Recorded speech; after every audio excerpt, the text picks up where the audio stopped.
Israel ফিলিস্তিন চলছে বাবা যুদ্ধ। শুরুতে জানিয়ে দেব ইসরায়েল ফিলিস্তিন যুদ্ধের হাতে পা আপডেট সংবাদ, এরপর বিস্তারিত।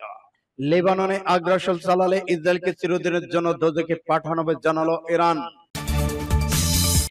আরো জানিয়ে দিব হুতিদের হাতে যুক্তরাষ্ট্র ইসরায়েলে গুপ্তচর আটক। রুশ সম্পদ চুরি পশ্চিমাদের করা হুঁশিয়ারি পুতিনের। যুক্তরাষ্ট্র পশ্চিমারা রাশিয়ার বিরুদ্ধে যুদ্ধ ঘোষণা জানালো মেদভেদেভ। এবার হাজিদের উদ্দেশ্যে যে বার্তা দিলেন খামেনি। পুতিনের প্রস্তাব প্রত্যাখ্যান করল যুক্তরাষ্ট্র, ন্যাটো। ইউরোপের সব দেশের প্রতি স্পেনের বার্তা, স্বাধীন ফিলিস্তিন রাষ্ট্রকে স্বীকৃতি দিন। এবং সর্বশেষে জানিয়ে দিব এবার ইসরায়েলি বিমান ঘাঁটিতে সরাসরি আঘাত হানলো ইরান। এতক্ষণ শুনছিলেন সংবাদ শিরোনাম, এখন বিস্তারিত। তবে অনুরোধ থাকবে এই ভিডিওটিতে একটি লাইক দিন এবং কমেন্টস করে জানিয়ে দিন আপনি কোন জেলা থেকে বা কোথা থেকে আমাদের সাথে যুক্ত রয়েছেন। এবং ইসরায়েল ফিলিস্তিন ইরান যুদ্ধের সর্বশেষ গুরুত্বপূর্ণ আপডেট সংবাদ হাতে পেতে চ্যানেলটি সাবস্ক্রাইব করে আমাদের সঙ্গেই থাকুন। ধন্যবাদ। লেবাননে আগ্রাসন চালালে ইসরায়েলকে চিরদিনের জন্য দোজখে পাঠানো হবে জানালো ইরান।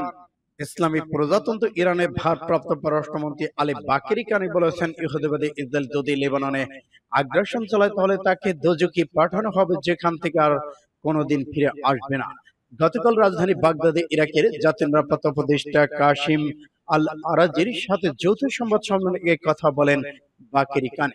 যখন লেবানন সীমান্তে ইহুদিবাদী ইসরায়েলের সাথে হিজবুল্লাহ যোদ্ধাদের নিয়মিত সংঘর্ষ চলছে এবং প্রতিদিন সর্বাত্মক যুদ্ধ শুরু ঝুঁকি তৈরি হয়েছে, তখন ইরানের পররাষ্ট্রমন্ত্রী এই হুঁশিয়ারি উচ্চারণ করেছেন। তিনি বলেছেন, ইসরায়েলি সেনাদের জন্য লেবানন হবে দোজখ, যেখান থেকে তার আর ফিরে আসবে না। যদি তাদের ভেতরে কোনো জ্ঞান থাকে তাহলে তারা লেবাননে আর আগ্রাসন চালাতে যাবে না। আলী বাকেরি কানি আর বলেছেন, 2002-2006 সালে যুদ্ধ থেকে ইসরায়েলে অবিশ্বাস্য পরাজয় শুরু হয়েছে। ইরানের শীর্ষ কূটনৈতিক আরো বলেছেন, 7 অক্টোবর ফিলিস্তিনি যোদ্ধাদের ইতিহাসে বাক ঘোরানোর অভিযানের পর থেকে সক্ষমতা ভারসাম্য পাল্টে যাচ্ছে। ইসরায়েল গাজার জনগণকে হত্যা করে 7 অক্টোবর আগে অবস্থান ফিরে আসার চেষ্টা করেছে, কিন্তু সে প্রচেষ্টা সফল হবে না। সূত্র পাঁচ টুডে HIB। হুতির হাতে যুক্তরাষ্ট্র ইসরায়েলি গুপ্তচর আটক। হুতিদের হাতে যুক্তরাষ্ট্রে চলছে লুকোচুরি খেলা। এবার মানবিক কাজের আড়ালে যুক্তরাষ্ট্র ইসরায়েলে হয়ে গুপ্তচর ভিত্তির অভিযোগে আটক করেছে ইয়েমেন কর্মরত বেশ কয়েকজন ত্রাণ কর্মী। দেশটির সশস্ত্র গোষ্ঠী হুতির অভিযোগে যুক্তরাষ্ট্রের ভিসার প্রলোভন দেখে তারা তথ্য সংগ্রহ করে তা পাচার করত মার্কিন গোয়েন্দা সংস্থার CIA এর কাছে।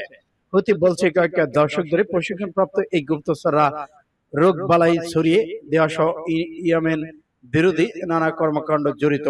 গাজা ইসরায়েল আগ্রাসন শুরুর পর থেকে উত্তেজনা বেড়েছে ইয়েমেনেও। ইসরায়েল তা মোটেই হামলা পাল্টা হামলার যুক্তরাষ্ট্র ব্রিটেনের সাথে এখনো হুতির যুদ্ধ অবস্থা চলছে। এমন উত্তপ্ত পরিস্থিতিতে মধ্যেই নিজ দেশে ধরপাকড় চলছে হুতিদের। যুক্তরাষ্ট্র ইসরায়েলে হয়ে গুপ্তচর ভিত্তির অভিযোগে আন্তর্জাতিক বিভিন্ন সংস্থার কাজ করা বেশ কয়েকজন কর্মীকে আটক করেছে গোষ্ঠীটি। হুতিরা বলেছে, কয়েক দশক ধরে তারা ত্রাণ কার্যক্রমের আড়ালে ইয়েমেনে গোপনীয় ও স্পর্শকাতর তথ্যসূত্রদের কাছে পাচার করেছেন। এদিকে হুতি গোয়েন্দা প্রধান আব্দুল হাকিম আল খায়ানি বলেছেন, একটি মার্কিন ইসরায়েলি স্পাই নেটওয়ার্ককে গ্রেপ্তার করা হয়েছে। সূত্র পাঁচ টুডে। রুশ সম্পদ চুরি পশ্চিমাদের করা হুঁশিয়ারি পুতিনের। রুশ সম্পদ দখল করায় পশ্চিমাদের সমালোচনা করেছেন রাশিয়ার প্রেসিডেন্ট ভ্লাদিমির পুতিন। একে চুরি হিসেবে আখ্যায়িত করে এর পরিণতি ভুগতে হবে বলেও সতর্ক করেছেন তিনি। রুশ পররাষ্ট্র মন্ত্রণালয়ের কর্মকর্তাদের সঙ্গে বৈঠককালে এসব কথা বলেছেন পুতিন, খবর রয়টার্সের।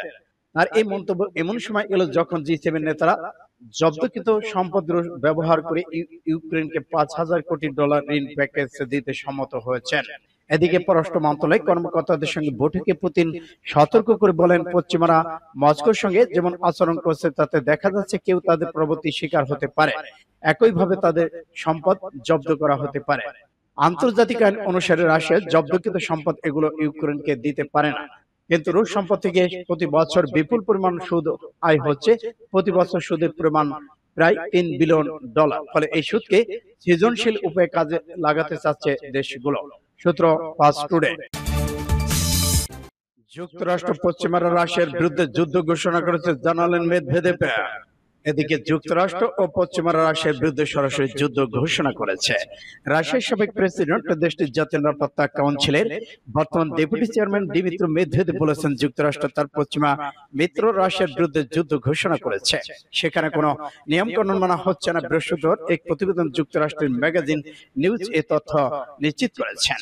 প্রতিবেদনে বলা হয়, গত 12 মে যুক্তরাষ্ট্র চীন হয়ে রাশিয়া প্রবেশ করা সেমি কমান্ডারের উপর নতুন করে আরো একটা দফা নিষেধাজ্ঞা আরোপ করেছে। ধারণ করা হচ্ছে যুক্তরাষ্ট্রের এই উদ্যোগে ক্ষুব্ধ হয়ে মেদভেদেভ মন্তব্য করেছেন। তিনি বলেছেন, তার কোনো সন্দেহ নেই, যুক্তরাষ্ট্র যে নিষেধাজ্ঞা দিয়েছে শিগগিরই তার ইউরোপীয় মিত্র একই ধরনের উদ্যোগ নেবে। তবে রাশিয়ার সাবেক প্রেসিডেন্ট পশ্চিমাদের এসব নিষেধাজ্ঞার ফলাফল তীব্র হওয়ার আশঙ্কা উড়িয়ে দিয়ে বলেছেন, তারা এর মধ্যে হাজার হাজার নিষেধাজ্ঞা আরোপ করেছেন, কিন্তু আমরা যেসব নিষেধাজ্ঞা কিভাবে কাটিয়ে উঠে বাঁচতে হয়, কিভাবে এগিয়ে যেতে হয় তা শিখে গেছে। সূত্র পাস টুডে। এবার হাজিদের উদ্দেশ্যে যে বার্তা দিলেন খামেনি, মুসলমানদের জন্য আত্মবিশ্বাসের বিরাট উৎস এবং শত্রুদের জন্য আতঙ্কের কারণ হচ্ছে হজ। যাত্রীদের উদ্দেশ্যে এক বার্তা এই কথাই বলেছেন ইরানের সর্বোচ্চ ধর্মীয় নেতা আয়াতুল্লাহ আল খামেনি। বার্তায় তিনি বলেছেন, যখন কেউ বিশাল ও জটিল হজের আচার অনুষ্ঠানের কথা চিন্তা করেন, তখন তা মুসলমানদের জন্য আত্মবিশ্বাস বাড়ায়, একই সঙ্গে শত্রু অশুভ শক্তির জন্য তা আতঙ্কের কারণ হয়ে দাঁড়ায়। আয়াতুল্লাহ খামেনি এই বার্তায় সবাইকে ভাই ও বোন সম্বোধন করে বলেছেন, আপনাদের চিন্তা কর্মকে হজের সত্য দীপ্তিময় শিক্ষা আলোকিত করুক, হজের সুচ্চ ধ্যান ধারণা মূল্যবান সংস্কৃতি নিয়ে গড়ে ফিরুক। ইতিমধ্যেই সৌদি আরবের হজের আনুষ্ঠানিকতা শুরু হয়েছে। মূলত মিনার উদ্দেশ্যে ইহরামের কাপড় পরে যাত্রার মধ্য দিয়ে শুরু হয় হজের আনুষ্ঠানিকতা। বৃহস্পতিবার সন্ধ্যার পর থেকেই হাজিদের মিনায় নেওয়া হচ্ছে। লাব্বাইক আল্লাহুম্মা লাব্বাইক, লাব্বাইক আল্লাহুম্মা লা শারীকা লাক লাব্বাইক ধ্বনিতে মুখরিত হচ্ছে মিনা প্রান্তর। এবছর সারা বিশ্বে প্রায় 20 লাখ মানুষ হজে অংশ নিচ্ছে। চলতি বছর আরাফাতের ময়দানে হজের খুতবা দেবেন মসজিদুল হারামের ইমাম ও খতিব শায়খ ডক্টর মাহির বিন হামাদ। রোববার পশু কুরবানি দেবেন হাজিরা। সূত্র আরব নিউজের। এবার পুতিনের প্রস্তাব প্রত্যাখ্যান করল যুক্তরাষ্ট্র, ন্যাটো। মস্কোর দাবি করা অঞ্চল থেকে ইউক্রেনকে সরে যেতে হবে বলে রুশ প্রেসিডেন্ট ভ্লাদিমির পুতিন যে আহ্বান জানিয়েছেন, যুক্তরাষ্ট্র ন্যাটো তা প্রত্যাখ্যান করেছে। ব্রাসেলসের ন্যাটো বৈঠক শেষে পেন্টাগনের প্রধান লর্ড অস্টিন বলেছেন, অবৈধ ইউক্রেনের সার্বভৌমত্ব ভূখণ্ড দখল করেছেন পুতিন। শান্তি প্রতিষ্ঠার জন্য ইউক্রেনকে কি করতে হবে তা নির্দেশ দেওয়ার মতো অবস্থানে পুতিন নেই। তিনি চাইলে আজই এর ইতি টানতে পারেন। এদিকে ইউক্রেন তাৎক্ষণিকভাবে পুতিনের কঠোর শর্ত প্রত্যাখ্যান করেছে। অন্যদিকে ন্যাটোর প্রধান জেন্স স্টলটেনবার্গ ইউক্রেন নিয়ে শান্তি আলোচনা শুরু করার জন্য পুতিন যে শর্ত বেঁধেছিল তা সমালোচনা করেছেন।